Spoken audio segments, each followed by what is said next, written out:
they have two categories, protectors and exiles. And within the protectors category, there's two archetypes, the firefighters and the managers. And it's great. I mean, these three archetypes are fantastic, but I think that we all know in astrology, when we're dealing with archetypes, we have just a enormous plethora of archetypes to work with, and we can actually, using our skills of astrology and providing counseling to clients, we can then apply the very large pantheon of archetypes that we have in astrology to all of these three, so we can really understand the rich dimensions of these different archetypes that are being used. And just to kind of give you a background about the difference between the protectors and the exiles.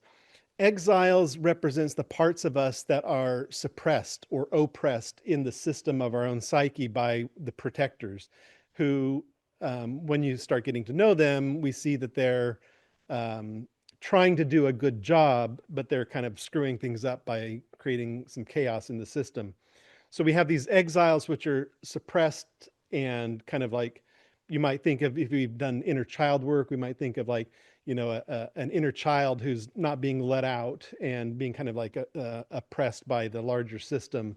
The managers are the parts of us that are trying to keep order and keep things under control. The firefighters are those protectors that sense danger in our system and, you know, will come in and just like erupt to put out those fires. That's why they call them firefighters.